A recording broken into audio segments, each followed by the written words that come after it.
स्वागत है। और हम क्लास 12th की फिजिक्स का चैप्टर 3 डिस्कस कर रहे हैं जिसका नाम है वैद्युत धारा।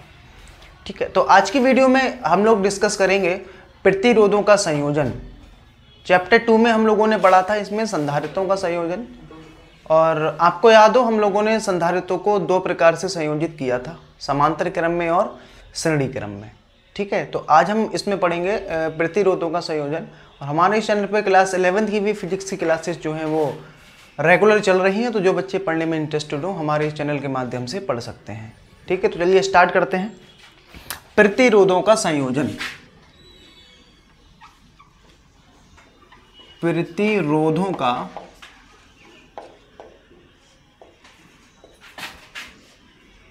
प्रतिरोधों का संयोजन, इसको इंग्लिश में कहते हैं कॉम्बिनेशन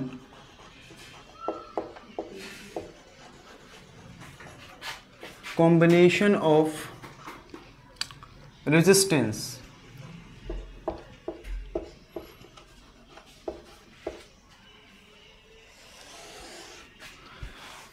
संयोजन का मतलब होता है जोड़ना। ठीक है, तो प्रतिरोधों को हम निम्न दो प्रकार से जोड़ सकते हैं, एक समांतर क्रम में और एक श्रेणी क्रम में। ठीक है, ऐसे हमने संधारित्रों को जोड़ा था, समांतर क्रम में जोड़ा था और श्रेणी क्रम में जोड़ा था। तो देखते हैं इसमें समांतर क्रम में कैसे जोड़ते हैं और श्रेणी क्रम में कैसे जोड़ते हैं। तो यहाँ लिख देते हैं प्रतिरोधों को निम्न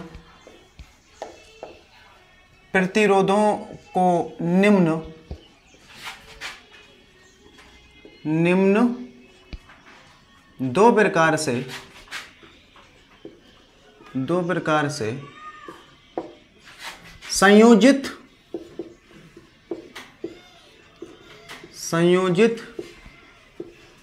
किया जा सकता है। ठीक, दो प्रकार से हम लोग इनको संयोजित कर सकते हैं। कौन कौन से क्रम में? पहला क्रम होता है इसमें श्रेणी क्रम।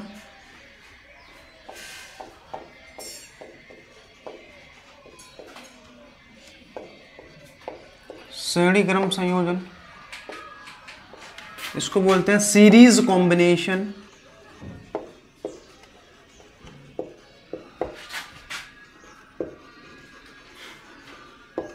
ठीक, और उसके बाद हम लोग डिस्कस करते हैं इसमें कौन सा वाला, समांतर क्रम संयोजन।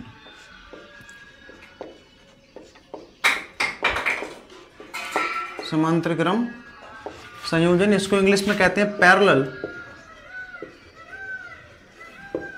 कॉम्बिनेशन।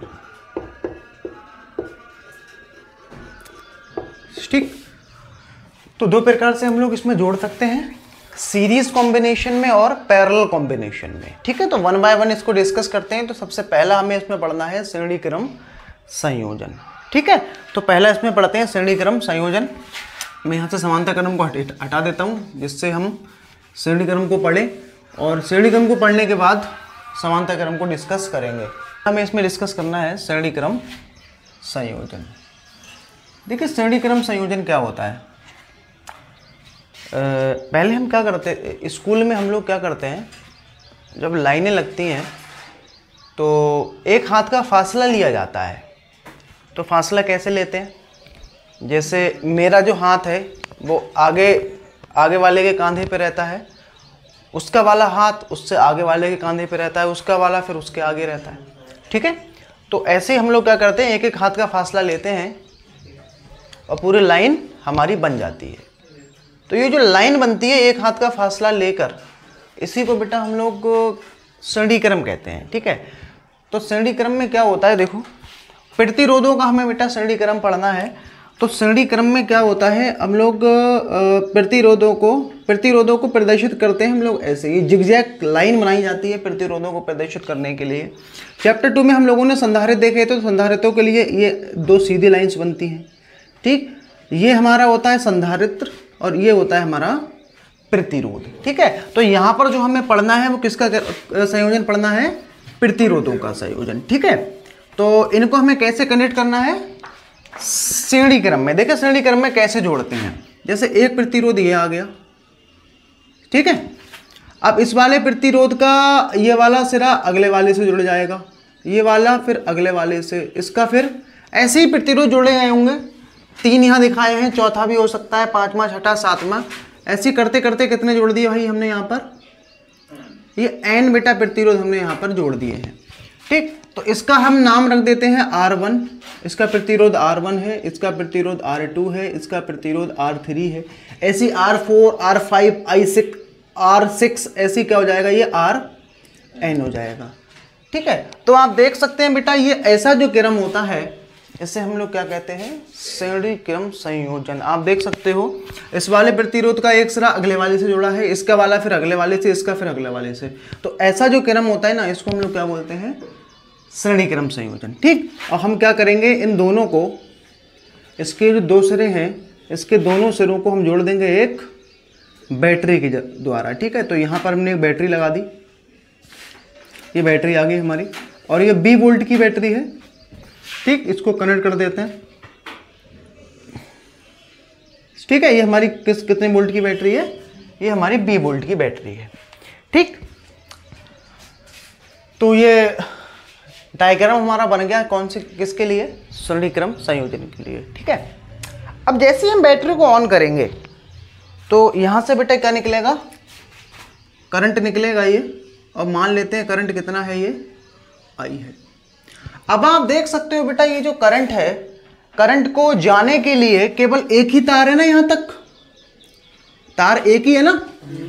जब तार एक ही है तो बेटा करंट जो है ना केवल इसी तार में से होके जा सकता है। तो हम ये कह सकते हैं जितना बेटा करंट यहाँ I है, यहाँ पर भी क्या ही होगा, यहाँ पर भी बेटा I होगा। ये मतलब करंट का मान बेटा क्या हो जाएगा, हमारा समान हो जाएगा। समझ में आया? क्योंकि अगर कोई और तार होता तो उसमें करंट बेटा हमारी बट जाती है, क्योंकि हवा में तो रहेगा नहीं करंट, तार में ही बह सकता है। ठीक है, तो करंट बेटा क्या होता है, श्रेणी क्रम में क्या होता है, समान होता है। आप डायग्राम से इसको समझ सकते हो। ठीक है, करंट हमारा क्या होता है, समान होता है। लेकिन अगर हम बेटा वोल्टेज की बात करें तो वोल्टेज बेटा अलग अलग होता है। जैसे हमारी कितनी वोल्ट की बैटरी थी, 20 वोल्ट की। 20 वोल्ट हम समझ सकते हैं, जैसे ये 12 वोल्ट की बैटरी है, समझने के लिए मान लेते हैं कितने वोल्ट की बैटरी है बेटा, 12 वोल्ट की बैटरी है। ठीक है, अब 12 वोल्ट हमारी जो बैटरी है, अब आप सपोज करो हमने ये 3 संधारित्र जोड़े हैं, तो ये बेटा 12 वोल्ट इन तीनों संधारित्रों में क्या होगा, डिवाइड हो जाएगा, बट जाएगा। सही है, जैसे 12 वोल्ट की बैटरी हो सकता है इसमें 5 गया हो, इसमें 4 गया हो, तो इसमें कितना जाएगा, 3 जाएगा। इसमें 5, इसमें भी 5, तो इसमें 2 जाएगा। ठीक है, तो ऐसे बेटा वोल्टेज जो होता है वो समान श्रेणी क्रम में क्या होता है, अलग अलग होता है, और धारा का मान क्या होता है, समान होता है। ठीक है, तो जैसे मैं यहाँ पर मान लेता हूँ इसका बेटा वोल्टेज कितना है अपना, इसका वोल्टेज हो गया अपना कितना, ये V1, इसका वोल्टेज कितना है V2, इसका बेटा वोल्टेज कितना है V3, ऐसे बेटा तीसरा होगा V4, V5, V6, ऐसे इसका क्या मान लेंगे हम लोग, Vn मान लेते हैं इसका वोल्टेज। समझ में आ गया? ठीक है ना। तो कितने वोल्ट की बेटा बैटरी थी, तो ये ध्यान रखना बेटा श्रेणी क्रम में वोल्टेज हमारा होता है अलग अलग और धारा होती है समान। ठीक है, एक बात बताओ बेटा, तो कितना वोल्टेज था टोटल, अतः कुल विभव, कुल वोल्टेज मान लो, कुल वोल्टेज क्या था, कुल बेटा वोल्टेज था B।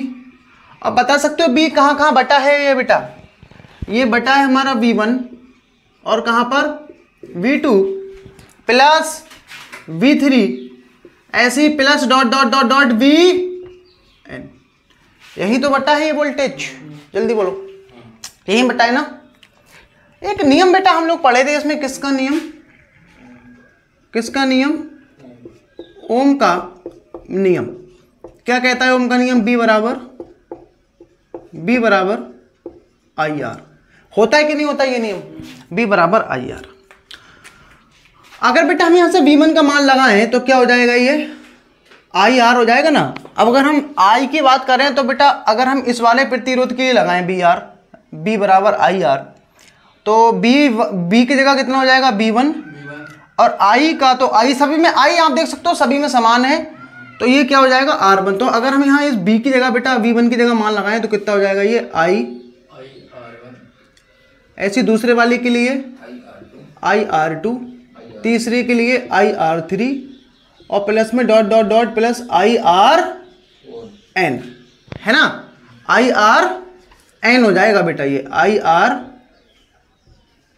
एन। ठीक है, कुछ कॉमन है इसमें, हाँ आई कॉमन है, बाहर लिख लेते हैं तो कितना बचेगा, ये R1 प्लस का R2 प्लस के R3 plus dot dot dot dot plus का Rn। यहाँ क्या चल रहा था, B। आप क्या निकालेंगे बेटा इसमें, अतः तुल्य प्रतिरोध, क्या निकालेंगे, तुल्य प्रतिरोध। तुल्य का मतलब बेटा क्या होता है, तुल्य का मतलब, देखिए तुल्य का मतलब क्या होता है, जैसे आप इसको ऐसे समझे, ये बेटा दो व्यक्ति हैं, ठीक है, ये दोनों मिलकर जितना काम करते हैं, सही है, हमने क्या करा, इन दोनों को हटाया और इसकी जगह पर एक आदमी लेके आए हम लोग। ये दो आदमी जितना काम करते थे, एक इन दोनों को हटा के एक हम ऐसा आदमी लेके आए जो बेटा अकेला इन दोनों के बराबर क्या करता है, काम करता है। मान लेते हैं वो बेटा कौन सा आदमी है, ये आदमी है कोई, ठीक है, ये कोई आदमी है, तो जितना काम ये दोनों मिलके साथ में करते थे बेटा, इन दोनों को हमने हटा दिया और एक ऐसा आदमी लेके आए जितना बेटा इन दोनों का काम ये क्या करता है, अकेला करता है। तो हम कहेंगे ये जो आदमी है ना, इन दोनों के बेटा क्या है, ये तुल्य है। समझ में आया कि नहीं आया, ठीक है। तो ऐसे ही आप देख सकते हो बेटा, हमने इतने ढेर सारे यहाँ प्रतिरोध जोड़ दिए हैं, तो जब हम ये सारे प्रतिरोध बेटा जोड़ देंगे ना, तो ये सारे प्रतिरोध जुड़ के बेटा एक प्रतिरोध की तरह काम करेंगे। किसकी तरह काम करेंगे, एक प्रतिरोध की तरह। तो ये सारे वो जो एक की तरह काम करेगा तो उसको हम क्या बोलेंगे, तुल्य प्रतिरोध। ठीक है, तो जैसे ये जो आदमी है ना बेटा, ये अकेला इन दोनों के बराबर बेटा काम कर रहा है, तो हम यहाँ बोलेंगे ये आदमी जो है इन दोनों के क्या है, तुल्य है। ऐसी बेटा ये जितने प्रतिरोध जुड़े हैं, ये बेटा एक प्रतिरोध की तरह काम करेंगे। जब ये एक प्रतिरोध की तरह काम करेंगे तो उसको हम क्या बोलते हैं, तुल्य प्रतिरोध। ठीक है, तो हमें करना क्या है, बस इस V की जगह पर आई आर पुट कर देना है। तो ये क्या हो जाएगा, आई आर इक्वल टू आई, तो ये हो जाएगा अपना R1 प्लस का R2 प्लस R3 और dot dot dot dot Rn। ठीक है, तो आई से आई हम यहाँ काट देंगे, तो यहाँ बचेगा अपना R बराबर R1 प्लस का R2 प्लस का R3 डॉट डॉट प्लस का Rn। तो ये बेटा हमारा एक प्रतिरोध का फॉर्मूला निकल के आ गया, तुल्य प्रतिरोध का। किसके लिए, श्रेणी क्रम के लिए। और किसका श्रेणी क्रम, प्रतिरोधों का श्रेणी क्रम। ठीक है, तो पहले हम क्या करेंगे, इसमें एक दो लाइन लिख देंगे जैसे जो हमने माना था, उसके बाद ये हम नोट कर लेंगे। तो यहाँ पर हमें क्या करना है, जो हमने जितने प्रतिरोध लिए थे उनको लिख देंगे। लिखना क्या है इसमें, माना R1, R2, R3 dot dot Rn प्रतिरोध श्रेणी क्रम में जोड़े हैं। इस परिपथ की हमें तुल्य प्रतिरोध ज्ञात करना है, जबकि इनके सिरों के बीच विभवांतर क्रमशः V1, V2, V3 और Vn है। ठीक है, तो इतना पहले लिख देते हैं, पहले आप वो लिखोगे, उसके बाद ये आप नोट कर लेंगे। ठीक है, तो इसको नोट करने से पहले हम क्या करेंगे, ये दो लाइनें लिख लेंगे पहले, उसके बाद आप ये नोट करेंगे। ठीक है, तो इसमें वही लिखा है जो हमने ये परिपथ में बनाया था। क्या लिखा था, माना प्रतिरोध R1, R2, R3 और Rn किस क्रम में जुड़े हैं, श्रेणी क्रम में जुड़े हैं। हमें इस परिपथ का बेटा क्या निकालना है, तुल्य प्रतिरोध। और इसमें जो बहने वाली धारा है वो कितनी है, हमारी I है। और प्रतिरोध के सिरों के बीच बेटा विभवांतर V1, V2, V3 और Vn हैं। ठीक है, अब हम इसमें डिस्कस करेंगे कौन सा वाला, समांतर क्रम संयोजन। तो श्रेणी क्रम के बाद इसमें हम डिस्कस करेंगे समांतर क्रम संयोजन। ठीक है, दूसरा है इसमें हमारा समांतर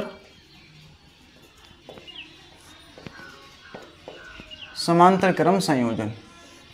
ठीक है, तो समांतर क्रम में हम लोग क्या करते हैं, जितने भी प्रतिरोध हैं अगर हमें समांतर क्रम में जोड़ने हैं तो क्या करेंगे, सभी प्रतिरोधों का एक सिरा एक कोने पर, दूसरा सिरा दूसरे कोने पर अगर हम जोड़ देते हैं तो वो हमारा क्या बन जाता है, समांतर क्रम। मतलब कुछ ऐसा, ये हमारा एक प्रतिरोध आ गया, ठीक, ये दूसरा प्रतिरोध, ये तीसरा प्रतिरोध, और ऐसे ही मान लेते हैं कितने प्रतिरोध हैं यहाँ पर, ये हमारे ऐसे n प्रतिरोध हैं।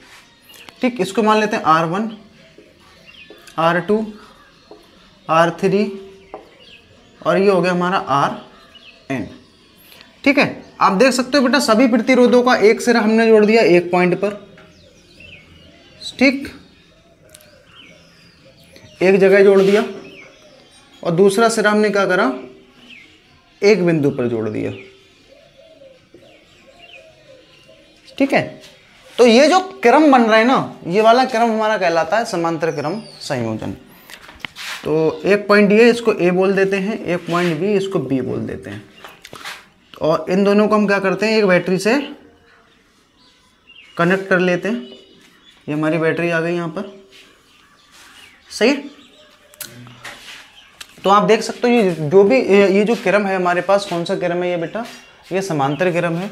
तो सभी प्रतिरोधों का एक सिरा एक बिंदु पर, दूसरा सिरा दूसरे बिंदु पर अगर हम जोड़ दें तो ये जो क्रम बनेगा ये हमारा बेटा समांतर क्रम संयोजन हो जाएगा।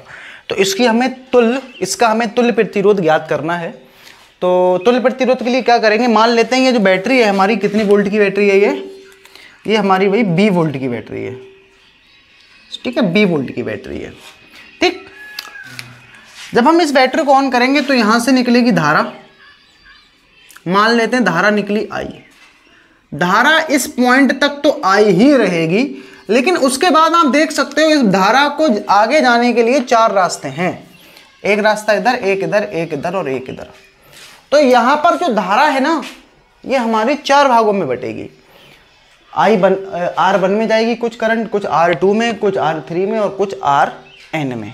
ठीक है, तो मान लेते हैं इधर जो हमारी करंट जा रही है वो कितनी है, I1 है। आप इसको ऐसे समझें, जैसे यहां से पानी आ रहा है, तो पानी आगे जाने के लिए इसके पास 4 पाइप हैं, तो चारों पाइप में थोड़ा थोड़ा पानी जाएगा, है ना। तो इसको हम मान लेते हैं यहाँ I1 धारा गई, यहाँ पर धारा I2 है, यहाँ पर धारा हमारी I3 है और यहाँ पर धारा हमारी IN है। ठीक है, तो धारा हमने बढ़ गई। आप देख सकते हो बेटा समांतर क्रम में हमारे प्रतिरोध हमने इस कोने पे जोड़े हैं, एक सिरा एक कोने पर जोड़ा है और दूसरा सिरा दूसरे कोने पर जोड़ा है। ठीक, तो जितना बेटा वोल्टेज इस पॉइंट ए पर होगा और जितना बेटा वोल्टेज इस पॉइंट बी पर होगा, उतना ही बेटा वोल्टेज इन प्रतिरोधों में भी होगा। क्यों? क्योंकि बेटा जो वोल्टेज जो होता है ना, वो बिंदु का गुण होता है। कैसा गुण होता है? बिंदु का गुण। तो इन सभी में बेटा क्या समान होने वाला है? वोल्टेज का मान समान होने वाला है। ठीक है, तो वोल्टेज हमारा क्या हो जाएगा? ये समान हो जाएगा। तो मान लेते हैं इसमें भी हमारा वोल्टेज कितना है? V है। इसमें भी वोल्टेज हमारा कितना हो जाएगा? V। इसमें भी वोल्टेज क्या होगा? V। और इसमें भी वोल्टेज क्या हो जाएगा? V हो जाएगा। तो इससे हम कह सकते हैं समांतर क्रम में विभवांतर, समांतर विभवांतर, ऐसे याद रखते हैं। समांतर विभवांतर मतलब समांतर क्रम में विभवांतर, विभवांतर बोले तो वोल्टेज का मान क्या होगा? समान होगा और धारा का मान क्या क्या क्या होगा? अलग अलग होगा। ठीक है, तो समांतर से विभवांतर ऐसे हम याद रख सकते हैं इसमें। तो एक चीज बताएं, यहां पर हमारी जो धारा है, कुल धारा कितनी थी? तो पहले हम इसमें लिख देते हैं जब कितने हमने प्रतिरोध क्या क्या जोड़े थे, कैसे लिखे थे, ये लिख देते हैं। उसके बाद इसकी तुल्य प्रतिरोध निकालते हैं। तो लिख देते हैं माना प्रतिरोध, कौन कौन से प्रतिरोध है? R1, R2, R3 dot dot dot Rn समांतर क्रम में जुड़े हैं। हमें इस परिपथ का तुल्य प्रतिरोध ज्ञात करना है, जबकि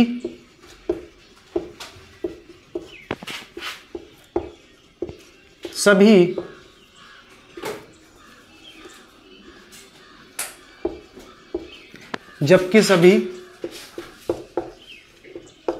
प्रतिरोधों के सिरों पर विभवांतर V समान है। सही है, तथा प्रतिरोधों में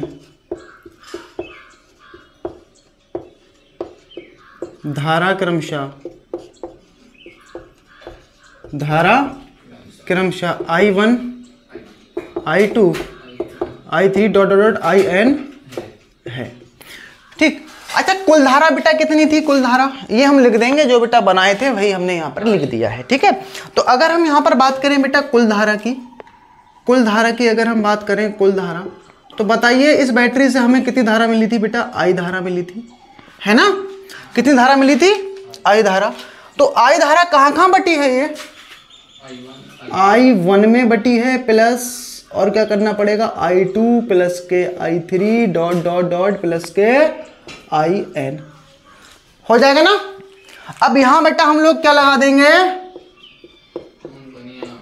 ओम का नियम। क्या कहता है ओम का नियम भाई? B बराबर IR। तो I का अगर हम बात करें तो बेटा ये क्या हो जाएगा? B upon R। तो I बराबर, क्योंकि इस बार बेटा हमें I का मान लगाना पड़ेगा, है ना? तो आप देख सकते हो बेटा I बराबर है B अपॉन R। तो अगर हम इस पहले प्रतिरोध के लिए लगाएं तो I1 है, ये V है और R है, तो क्या लगाना पड़ेगा यहाँ बोलो? I बराबर क्या हो जाएगा? ये इस I1 के स्थान पर B अपॉन R लगाना है बेटा। तो B तो इसका भी B है और R के लिए कितना हो जाएगा? R1। ऐसे बेटा इसके लिए VR2 B बटे में R2 plus VR3 plus dot dot dot VRN। कुछ कॉमन हो? हाँ बेटा यहाँ सब में B कॉमन है, B कॉमन ले लेते हैं। B हमारा कॉमन हो जाएगा तो अंदर बचेगा 1 अपॉन R1 प्लस के 1 upon R2 plus 1 upon R3 plus dot dot dot 1 upon में RN। यहाँ बेटा हमारी I चल रही है। ठीक, तो ये निकलने के बाद बेटा हम लोग क्या निकालेंगे? अतः क्या निकालेंगे हम लोग? अतः तुल्य प्रतिरोध। ठीक है, तुल्य प्रतिरोध। तो यहाँ I का मान यहाँ लग देंगे। यहाँ पर क्या लिखेंगे? मैं यहाँ इसके आगे से आप लोग यहाँ से लिखोगे, यहाँ मैं लिख देता हूँ अतः तुल्य प्रतिरोध। तुल्य प्रतिरोध मतलब ये सारे प्रतिरोध बेटा जुड़ के एक प्रतिरोध की भांति कार्य करेंगे। ठीक है, तो वो उसको हम बेटा क्या बोलेंगे? तुल्य। तो ये V I का क्या रख देंगे? B upon R। तो यहाँ आ जाएगा ये बेटा अपना V और यहाँ बचेगा ये 1 अपॉन R1 प्लस के 1 अपॉन R2 प्लस के 1 upon R3 plus dot dot dot plus के 1 अपॉन RN। तो V से V कैंसिल, तो यहाँ बचेगा बेटा 1 upon R1 plus 1 upon R2 plus 1 upon R3 plus dot dot dot dot plus के 1 अपॉन RN। तो ये बेटा हमारा तुल्य प्रतिरोध का क्या निकल के आ गया? एक रिलेशन निकल के आ गया, एक फॉर्मूला बन चुका है। ठीक है, अब यहाँ एक चीज आप नोट कर सकते हो बेटा, ये 1 upon R1 1 upon R2 1 upon R3 आ रहा है। सेम कंडीशन बेटा हम लोगों ने कहाँ पढ़ी थी? चैप्टर 2 संधारित्रों में। तो संधारित्रों में बेटा क्या होता है? संधारित्रों का जो समांतर क्रम होता है उसमें बेटा तुल्यधारिता के लिए हम क्या करते हैं? सभी संधारित्रों को सीधा सीधा जोड़ते हैं, मतलब उनकी धारिता निकालने के लिए क्या करते हैं? सीधा सीधा जोड़ सकते हैं। तो क्या रिलेशन था? जैसे संधारित्रों का संयोजन पढ़े थे हम लोग। संधारित्रों का कौन सा क्रम, कौन सा संयोजन? समांतर क्रम संयोजन।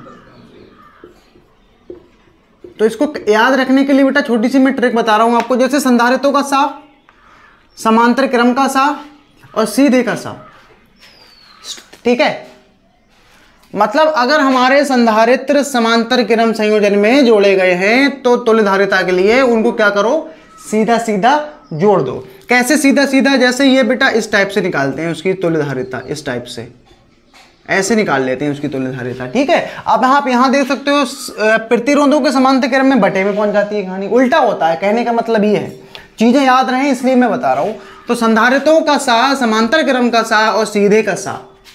ठीक, अगर हमारे संधारित्र समांतर क्रम में जुड़े हैं तो तुल्यधारिता के लिए हमें क्या करना पड़ेगा? उनको सीधा सीधा जोड़ना पड़ेगा। जैसे मैंने आपसे बोला एक संधारित्र हमारा 2 माइक्रोफैरड का, एक संधारित्र हमारा 3 माइक्रोफैरड का, और मैं आपसे पूछ लूं बताइए ये दोनों संधारित्र हमारे श्रेणी क्रम में, समांतर क्रम में जुड़े हैं, बताओ तुल्यधारिता क्या होगी? तो आप क्या करोगे? दोनों को बेटा सीधा सीधा जोड़ दो। तो 2 और 3 5, 2 और 3 कितने हो गए? 5, तो 5 माइक्रोफैरड इसकी धारिता हो जाएगी। ठीक है, तो ऐसे बेटा हम लोग याद रख सकते हैं। ठीक है, अब हम क्या करेंगे बेटा, समांतर क्रम और श्रेणी क्रम में क्या करेंगे, कुछ सवाल लगा लेते हैं, फिर ये कॉन्सेप्ट हमारा खत्म हो जाएगा। इस पर न्यूमेरिकल करेंगे। न्यूमेरिकल करने से पहले एक छोटा सा नोट पॉइंट देख लेते हैं, फिर सवाल स्टार्ट करते हैं। तो नोट पॉइंट ये है,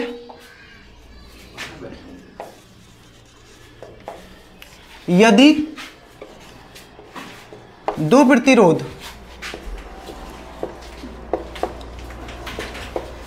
R1, R2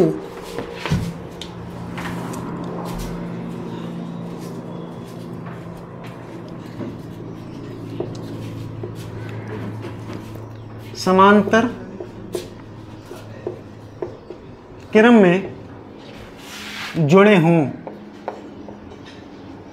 तो तुल्य प्रतिरोध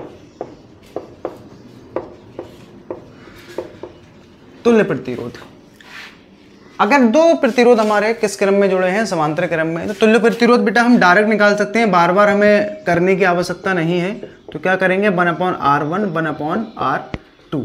लासा ले लेते हैं, इसका लासा आ जाएगा R1 R2, इसको ऊपर कर देते हैं R2 + R1, तो ये आ गया 1/R का मान। तो R बराबर क्या हो जाएगा, R1 R2 बटे में हो जाएगा R1 + के R2। तो ऐसे हम लोग क्या कर सकते हैं बेटा, इसका तुल्य प्रतिरोध ज्ञात कर सकते हैं। किस क्रम के लिए, समांतर क्रम के लिए। ठीक है, तो ऊपर हमें क्या करना है, दोनों प्रतिरोधों की गुणा और नीचे दोनों प्रतिरोधों का योग हल कर लेंगे, R का मान हमें मिल जाएगा, तुल्य प्रतिरोध प्राप्त हो जाएगा। ठीक है, तो दो प्रतिरोध अगर हमारे समांतर क्रम में होंगे तो डायरेक्ट आपको याद रखना है, ऊपर दोनों की गुणा करनी है और नीचे दोनों का योग करना है। जैसे मैंने आपसे बोल दिया कि 2 ओम, R1 का मान है हमारा कितना, 2 ओम, और R2 हमारा कितना है, 3 ओम। समांतर क्रम में जुड़े हैं ये, तो बताइए इसका तुल्य प्रतिरोध क्या होगा। तो आप क्या करोगे, सिंपल ऊपर दोनों की गुणा करोगे, 3 दूनी 6 हो गए, 2 × और नीचे 2 + 3 यानी 6/5 ओम। ठीक है, डायरेक्ट हम ये कर सकते हैं, दोबारा मतलब बार बार इसका लासा उसा लेने की आवश्यकता नहीं है। ठीक है, तो स्टार्ट करते हैं पहला क्वेश्चन।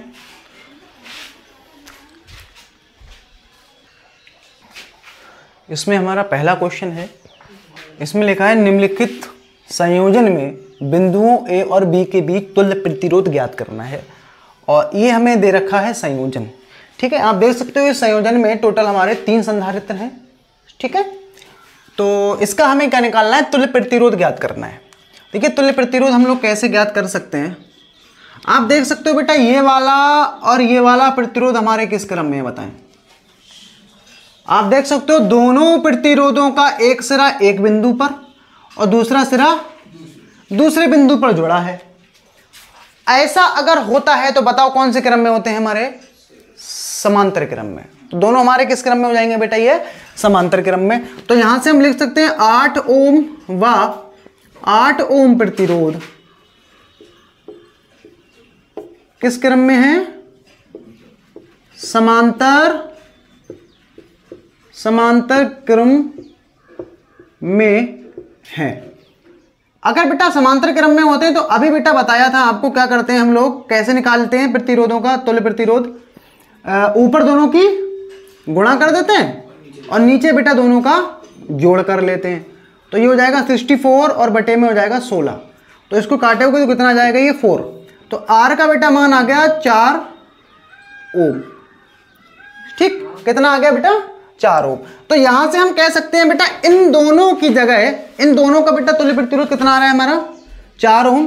तो इन दोनों को हम लोग बेटा यहां से हटाएंगे और इसके स्थान पर क्या कर देंगे बेटा, हम लोग केवल एक सिंगल प्रतिरोध जोड़ लेंगे। यहां अपना V आ गया, ये अपना A आ गया। इसको हमने नहीं छेड़ा था तो ये 8 का 8 ही रहेगा, और ये बेटा इन दोनों की जगह पे कितना लगा देंगे हम लोग, 4 का 1 लगा देंगे। ठीक, अब हम क्या करेंगे, ये दोनों बेटा किस क्रम में आ गए बोलो, वाह किस क्रम में है, श्रेणी क्रम में हैं। अतः तुल्य प्रतिरोध, तो श्रेणी क्रम में होते हैं तो बेटा क्या करते हैं, सीधा सीधा जोड़ देते हैं तो 8 + 4, तो ये हमारा आ जाएगा बेटा कितना प्रतिरोध, 12 ओम। तो ये आ गया बेटा हमारा 12 ओम। और याद रखना इसको EQ लिख देना नीचे। EQ का मतलब होता है इक्विवेलेंट, इक्विवेलेंट को बोलते हैं तुल्य प्रतिरोध। तो इस पूरे परिपथ का बेटा तुल्य प्रतिरोध कितना हो जाएगा, 12 ओम हो जाएगा। ठीक है, करते हैं अगला क्वेश्चन। इसमें हमारा अगला क्वेश्चन है, ये परिपथ हमें दे रखा है, इस परिपथ की हमें तुल्यधारिता याद करनी है। तो आप बताइए बेटा, इसमें ये वाले दोनों अगर हम प्रतिरोध देखें तो हमारे बेटा किस क्रम में है, ये हमारे समांतर क्रम में है, और ये दोनों प्रतिरोध हमारे किस क्रम में है, समांतर क्रम में। आप देख सकते हो इन दोनों प्रतिरोधों का एक सिरा एक कोने पर है, दूसरा सिरा दूसरे कोने पर है। इन दोनों का एक सिरा एक कोने पर, दूसरा सिरा दूसरे कोने पर है। तो दोनों प्रतिरोध हमारे कौन कौन से क्रम में है बेटा, ये दोनों हमारे समांतर में है और ये दोनों समांतर में है। ठीक, तो क्या करेंगे हम लोग बताओ, इन दोनों का तुल्य प्रतिरोध निकालेंगे और इन दोनों का तुल्य प्रतिरोध निकालेंगे, और इन दोनों को हटाकर इसकी जगह पर केवल एक प्रतिरोध हम लोग जोड़ देंगे। तो यहां लिख देते हैं 8 ओम व 2 ओम किस क्रम में है, समांतर क्रम में है, समांतर क्रम में है। इसको मान लेते हैं R1। तो क्या करते हैं, समांतर के लिए ऊपर दोनों की गुणा और नीचे दोनों का जोड़। तो 8 दूनी 16 बटा 10, तो ये आ जाएगा अपना 1.6 ओम। ठीक, तो इन दोनों को हम हटाएंगे और अभी 1.6 का एक प्रतिरोध जोड़ेंगे। ऐसे इन दोनों का निकालते हैं, 4 माइक्रोफैरड 4 ओम और 6 ओम समांतर क्रम में है, समांतर क्रम में है।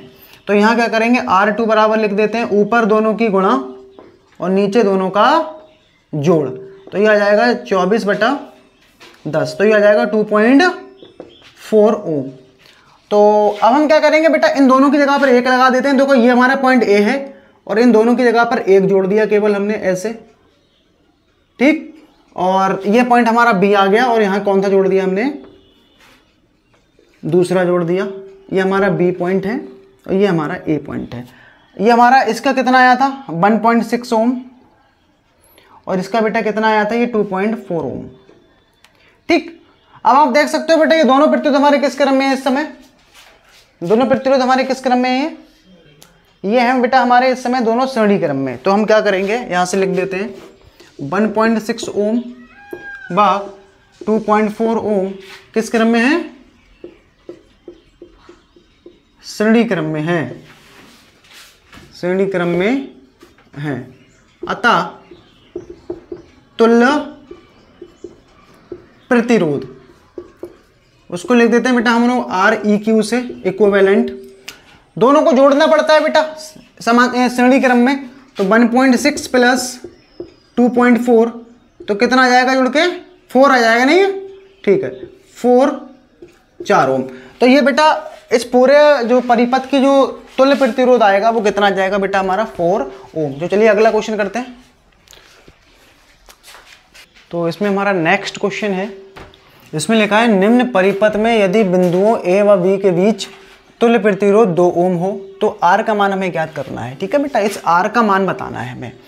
तो इस समय अगर आप ध्यान से देखोगे ना बेटा, ये तीनों प्रतिरोध हमारे किस क्रम में जुड़े हैं, ये बेटा हमारे समांतर क्रम में है। कैसे पहचानते हैं, देखो बेटा इस वाले प्रतिरोध का ये वाला सिरा पॉइंट A पर है, इसका भी A पर है और इसका भी A पर है, मतलब एक सिरा A पर है और दूसरा सिरा B पर है। तो बताओ ये तीनों प्रतिरोध हमारे बेटा किस क्रम में है, समांतर क्रम में है ना।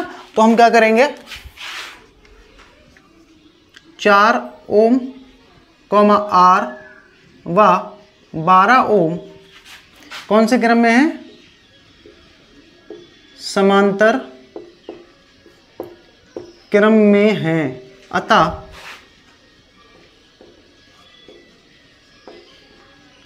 तुल्य प्रतिरोध, अतः तुल्य प्रतिरोध, ठीक है। तो क्या करते हैं बेटा, समांतर के लिए अगर 2 होते तो ऊपर गुणा नीचे जोड़ देते। अब 3 है तो 3 के लिए क्या करोगे, 1/r की जगह पर कर लो इक्विवेलेंट, बराबर 1/r यहाँ लगा दिया 4 प्लस इसके नीचे जाएगा 1/r प्लस 1/12। ठीक बेटा, यहाँ इसका मान दे रखा है हमें, कितना दिया है, तुल्य प्रतिरोध कितना है इसका 2। तो यहाँ लगा देते हैं 1/2 हो जाएगा, ये 1/4 हो जाएगा प्लस 1/r प्लस 1/12। ठीक है, तो यहाँ से हमें r का मान बेटा कैलकुलेट करना है। तो हम क्या करेंगे, इसको भी इधर उठा के ले आएंगे और इसको भी हम क्या करेंगे, इधर ले आएंगे। तो ये कितना हो जाएगा, 1/2 तो ऐसे ही रहेगा यहाँ पर, इसको लाओगे तो ये हो जाएगा माइनस का 1/4 और ये क्या हो जाएगा माइनस का 1/12 और इधर क्या आ जाएगा 1/r। लासा ले लेते हैं, इसका लासा बेटा कितना आएगा, लासा आ जाएगा बेटा ये इसका 12, 2, 4 और 12 का लासा आएगा बेटा 12। तो 12 को भाग करेंगे 2 से, 6 आएगा, 6 के ऊपर वाले से गुणा करेंगे, 6 एकम 6, माइनस लगाए, माइनस लगा दिया। इस 12 को 4 से डिवाइड करेंगे 3 आएगा और 3 एकम 3, माइनस का माइनस, 12 एकम 12 तो 1 आ जाएगा बराबर 1/r। कितना बचेगा बेटा ये, तो ये -3 -1 -4 बटा 12 इक्वल टू 1/r। तो ये बचेगा अपना 2/12 तो 1/6। हमें मान निकालना है r का, तो r बराबर हो जाएगा बेटा अपना कितना, ये 6 ओम।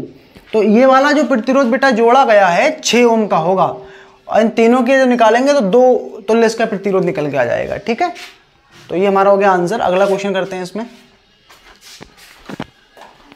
ठीक है, इसमें लिखा है निम्न परिपथ में यदि बिंदुओं a और b के बीच तुल्य प्रतिरोध बेटा कितना है, 4 है, तब हमें r का मान ज्ञात करना है, इस r का मान।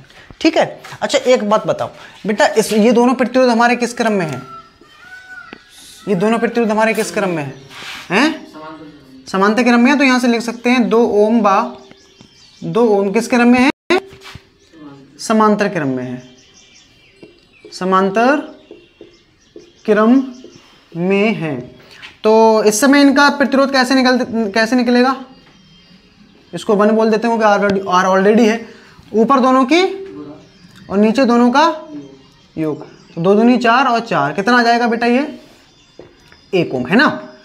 तो यानी इसका मतलब ये है कि हम इन दोनों को हटाकर इसकी जगह पे कितना प्रतिरोध लगा सकते हैं, एक प्रतिरोध बेटा हम जोड़ सकते हैं जो कि कितने ओम का, 1 ओम का। और ये आगे कितने का लगा है, तो ये हो गया बेटा अपना r, ये अपना पॉइंट A है और ये कितना हो जाएगा 1 ओम है ना। अब बताओ ये दोनों किस क्रम में आ गए बेटा हमारे, हैं श्रेणी क्रम में आ गए ना। तो यहाँ से हम लिख सकते हैं 1 ओम व r श्रेणी क्रम में है,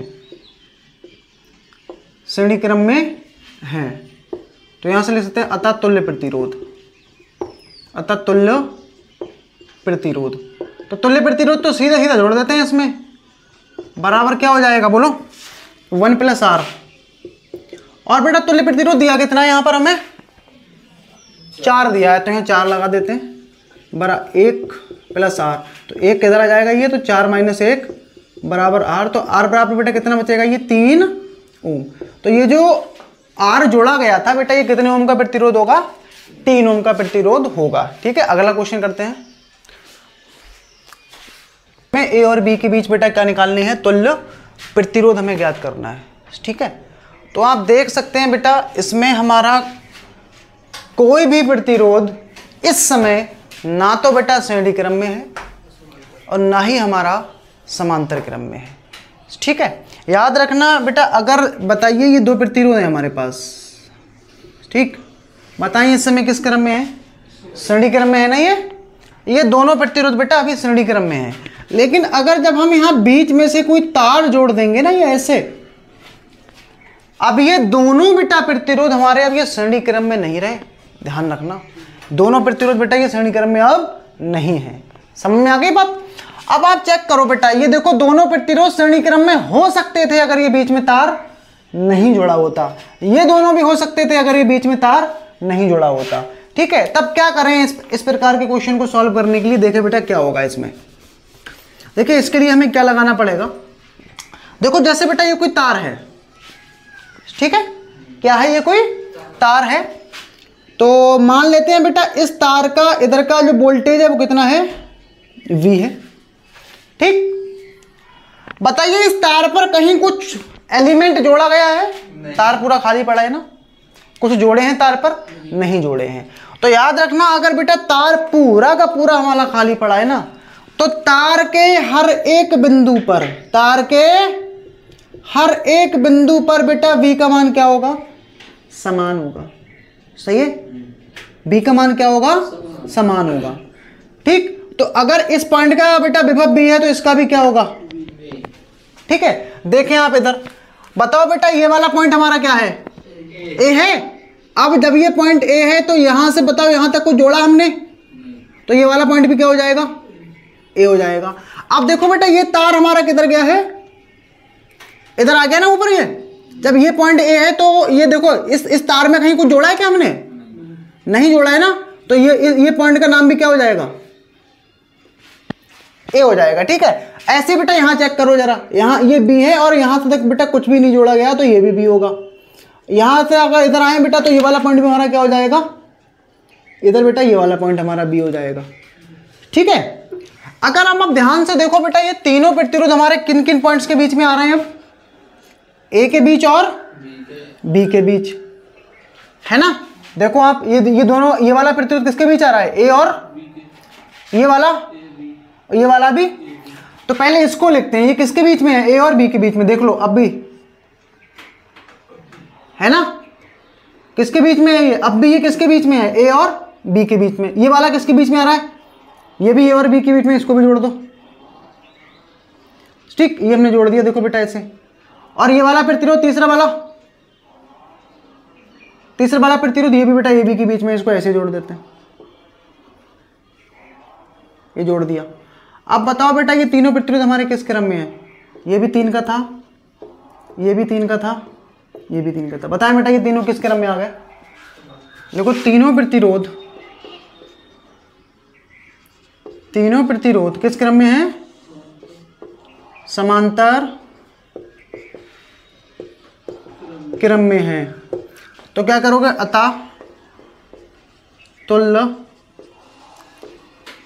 प्रतिरोध क्या हो जाएगा बेटा, EQ मान लेते हैं। और क्या करते हैं, जब समांतर में होते हैं तब हम क्या करते हैं, बटे में करके जोड़ते हैं इनको। कैसे, 1/3 और प्लस में 1/3।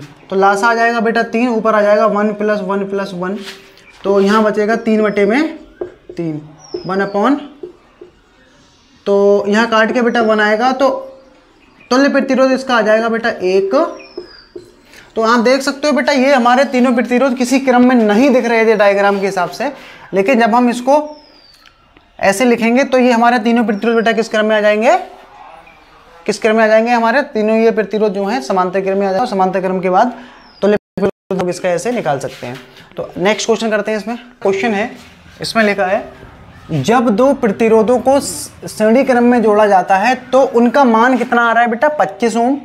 और जब इनको समांतर क्रम में जोड़ते हैं तब मान कितना आ रहा है, 4 ओम। तब हमें उन दो प्रतिरोधों के अलग अलग मान याद कर रहे हैं, अलग अलग मान हमें निकालने हैं कि R1 कितना होगा और R2 कितना होगा। ठीक है, जब उन दो प्रतिरोधों को हम बेटा किस में जोड़ते हैं, श्रेणी क्रम में, तो 25 आता है तुल्य मान। और जब समांतर क्रम में जोड़ते हैं तब कितना आता है, 4 आता है।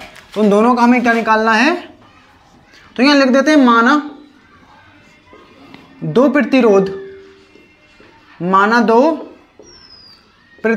R1 व R2 हैं। तो सबसे पहले इनको जोड़ देते हैं बेटा किस क्रम में, कौन से क्रम में, ये आ गया अपना R2, ये आ गया अपना R1। इसको मान लेते हैं A और इसको मान लेते हैं B। बताओ बेटा अगर ये हमारे दोनों श्रेणी क्रम में जुड़े हैं तो तुल्य प्रतिरोध कैसे निकलता है, R = R1 + R2। बताओ बेटा R1 का मान, तुल्य प्रतिरोध कितना है समांतर श्रेणी क्रम में, 25 है। तो ये हो गया 25, ये हो जाएगा R1 + के R2। ये हो गई अपनी समीकरण नंबर 1। और इसमें आगे लिखा है तथा इनको जब समांतर क्रम में जोड़ा जाता है तो 4 आ जाता है। तो ये हमारा कौन सा क्रम था बेटा, ये श्रेणी क्रम में था। ये हमारा कौन सा क्रम आ गया, श्रेणी क्रम। अब हम कौन सा क्रम में लिखते हैं इनको, समांतर क्रम। तो समांतर क्रम में क्या करना पड़ेगा, एक प्रतिरोध ऐसे लिखो ऊपर और एक प्रतिरोध ऐसे, इनको ऐसे हम जोड़ देते हैं इस टाइप से, है ना। ऐसे हमने जोड़ दिए ये, और यहां से क्या कर दिया हमने, ये दोनों प्रतिरोध हमारे किस क्रम में आ गए, ये आ गए बेटा हमारे ये R1 और ये R2 कौन से क्रम में, समांतर क्रम में। तो समांतर क्रम के लिए हम लोग क्या करते हैं, कैसे निकालते हैं तुल्य प्रतिरोध, ऊपर दोनों की ऊपर दोनों की क्या करते हैं और नीचे दोनों का योग कर लेते हैं, है ना। ऊपर दोनों की गुणा, नीचे दोनों का योग। बताओ बेटा जब इनको समांतर क्रम में जोड़ते हैं तो तब तुल्य प्रतिरोध कितना है, 4 है, तो इसकी जगह पे 4 लग जाएगा, ठीक, बराबर R1 R2 बटे में बेटा कितना आएगा, R1 प्लस R2 का मान कितना आया था, 25 आया था, रख देते हैं यहाँ पर। तो ये R1 R2 बेटा कितना हो जाएगा, ये 2500 का 100 ओम, ठीक है। अब आप देख सकते हो बेटा हमें R1 और R2 के अलग अलग मान ज्ञात करने हैं। क्या ज्ञात करना है, R1 और R2 का अलग अलग मान, जबकि हमें इन दोनों का जोड़ पता है कितना है और इन दोनों की गुणा पता है कितनी आ रही है, ठीक है। अगर हमें इन दोनों का अंतर पता चल जाए, क्या पता चल जाए, अंतर अगर पता चल जाए, दोनों को जोड़ने पे कितना आ रहा है, दोनों की गुणा कितनी आ रही है, 100 आ रही है।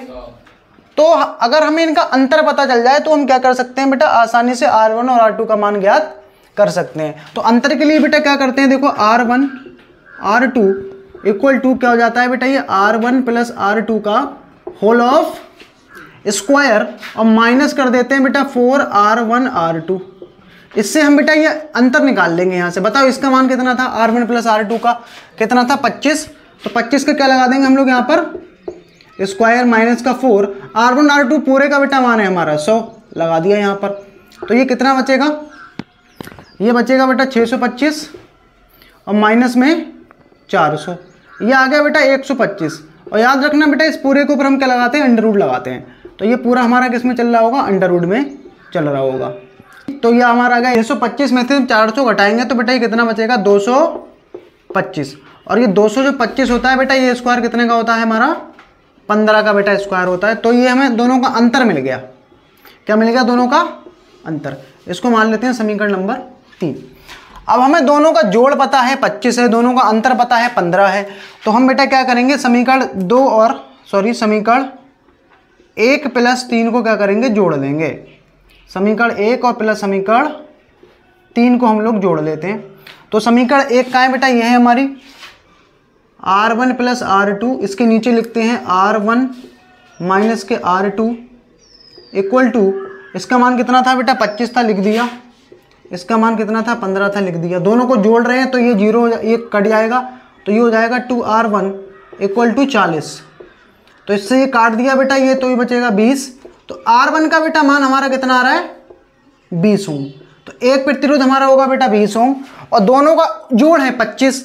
तो R2 बताओ कितना होगा, R2 कितना हो जाएगा, ये हो जाएगा बेटा 5 ओम।